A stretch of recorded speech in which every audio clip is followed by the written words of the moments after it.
evening and welcome to the State of Business on Art Television. I'm Nishani Piguera. First, to look at tonight's headlines. Monetary Board suspends primary dealership of perpetual treasuries for 6 months. And TNA urges the government to hold a referendum on the new constitution. In tonight's headline story, the Monetary Board of the Central Bank of Sri Lanka has decided to suspend Perpetual Treasuries Limited from carrying on the business and activities of a primary dealer for a period of 6 months with effect from today. The decision was taken in terms of the regulations made under the Registered Stocks and Securities Ordinance and the Local Treasury Bills Ordinance, the CBSL said. The central bank also said it will take necessary measures to ensure that this regulatory action does not have a disruptive impact on the market. The central bank added that action will also be taken to facilitate the handling of interests of the customers and counterparties of PTL in an orderly manner. The government has taken measures to strengthen the legal framework against illegal fishing activities. Accordingly, new amendments have been brought in to strengthen the existing Fisheries and Aquatic Resources Act No. 2 of 1996. The new amendments aim to ban especially bottom trawling, which is frequently used by the Indian fishermen entrenching Sri Lankan waters. Minister of Fisheries Mahinda Amaravira tabled the relevant amendments in Parliament today. නාරායතනය මගින් නිකුත් කරන ලද විද්‍යාත්මක වාර්තාව අනුව පතුලේ ඇදගෙන යනු ලබන දැල මගින් මුහුදු පතුලේ සිටින මුහුදු ජීවි ප්‍රජාව සම්පූර්ණයෙන්ම විනාශ වන බව පෙන්වා දී ඇත. මෙම විද්‍යාත්මක දත්ත පදනම් කරගෙන 2011 වර්ෂයේ ඇදගෙන යනු ලබන දැල් සඳහා බලපත්‍ර ලබා දීම අත්හිටුවීමට දීවර අමාත්‍යාංශය විසින් ප්‍රතිපත්තිමය තීරණයක් ගන්නා ලදී. මේ බොටම් ට්‍රෝලින් ක්‍රමය තුල විශේෂයෙන් වැඩි ප්‍රමාණයක් මේක ඉන්දියානු දීවරයන් තමයි සිදු කරන්නේ. ලංකාවේත් මේ කටයුත්ත යම් ප්‍රමාණයකට කරනවා. ඒකත් නතර වෙන්න. අපේ ඉදිරි සැලැස්මම සකස් වෙලා තියෙන්නේ මේ උතුරේ දීවරයන් ශක්තිමත් කරන්න සහ නැගෙනහිර මේ යුද්ධයේ තිබුණු ප්‍රදේශවල දීවරයන් හරහා විශාල මත්ස්‍යස්තන්නක් ලබා ගැනීම තමයි අපේ අපේක්ෂා වෙලා තියෙන්නේ. ඒ අයගේ ප්‍රධාන ඉල්ලීම තමයි මේ ඉන්දියාවේ දීවරයන් කරන ආක්‍රමණය නවත්තලා දෙන්න කියලා. This amendment seeks to do something very different, and it is being done at a time when both countries have, as a matter of policy, jointly agreed that the practice of bottom trawling must be stopped. There is no dispute between the two countries. Both now agree on the policy that this is a damaging method and that it must be brought to an end. And I am glad that this amendment is being brought in such a context, in a context where this issue is no more in dispute. It's agreed by responsible persons from both countries that whoever it may be, the violators must be punished.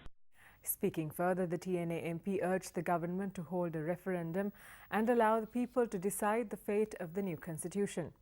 He said power must be so shared that everyone will know that there will also has a place in making decisions with regard to the governance of this country. For the first time ever, I would say it has the potential, and according to the resolution that the Parliament passed unanimously, it must be placed before the people at a referendum. Give it to the people. People know what is good. People, if they are led properly, if they are advised properly, will decide rightly. That is the experience world over. People will not be allowed to be misled by miscreants. So the leaders of the country who have taken these bold steps must continue to convince the people that this is a good thing for future generations. And if we go towards that objective of a constitution that is acceptable to all the peoples of this country, I'm sure all the peoples of this country will readily say aye. Minister Mahinda Samarasinghe says the government decided to delay the debate on the International Convention for the Protection of All Persons from Enforced Disappearances Bill on the advice of President Maithripala Sirisena. Addressing the media, the minister said that the president wanted to study the bill further. The bill was to be presented in Parliament yesterday. I don't think that was a blunder. It was more a question of considering all the viewpoints that have been expressed by society and leaving room to factor in those viewpoints in the best interest of national interest. I mean, the very fact that Prime Minister himself said that I'm not moving this I'm not taking this up in Parliament, shows the flexibility that this government has always displayed. You know, government can't always be right, no. If we say government is always right, then it is contrary to democracy. We must listen to civil society. We are not interested in considering international impacts. We are only interested in considering national interest. What is best for the country? What we have to do for the people of this country. The State of Business will return with more news after this short break. Stay tuned. Welcome back. You're watching The State of Business. The Asian Development Bank has doubled its multi-sectoral assistance to Sri Lanka by merging two of its main financing windows. Accordingly, plans are afoot to mobilize around $800 million to $1 billion annually from 2017 for Sri Lanka's development projects. This was conveyed by ADB's Country Director Sri Widawati during a meeting with Minister of Finance Mangala Samaraweera in Colombo. Railways, ports and road development have been identified as potential sectors to be developed with ADB assistance. In more news tonight, Government Medical Officers Association accuses the Health Ministry of hiding true figures of dengue victims. Addressing the media, GMOA Secretary Dr. Haritha Alutge said the ministry has even failed to utilize budgetary allocations and 50% of that is sent back to the Treasury. 2016 අවුරුද්දේ රෝගීන් 10000ක් වාර්තා වෙනකොට ඒ රෝගීන් 10000න් රෝගීන් 16 දෙනෙක් වගේ තමයි මරණයට පත් වුනේ. මේ අවුරුද්දේ අද වෙනකොට ඒක දෙගුණ වෙලා. ඒ කියන්නේ 10000ක් රෝගීන් වාර්තා වෙනකොට රෝගීන් 30 දෙනෙක් විතර මරණ තැනට පත් වෙලා තියෙනවා. මේ නිල වශයෙන් එළි වෙලා තියෙන සංඛ්‍යා ලේඛන අනුව.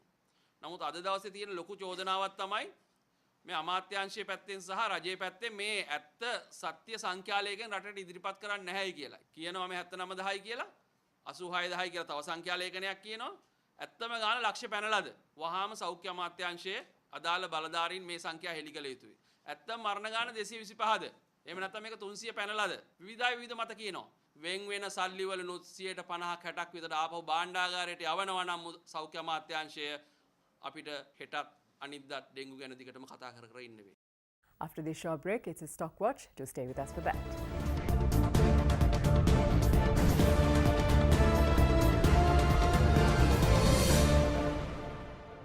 Welcome back to the show. Trading at the Colombo Stock Exchange ended on a mixed note today. The All Share Price Index gained 4.58 points to close at 6,714.34, and the S&P SL20 Index dropped by 1.67 points to close the session at 3,905.45. Turnover was 535.9 million rupees and 20.7 million shares were traded. And now let's take a look at today's foreign exchange rates.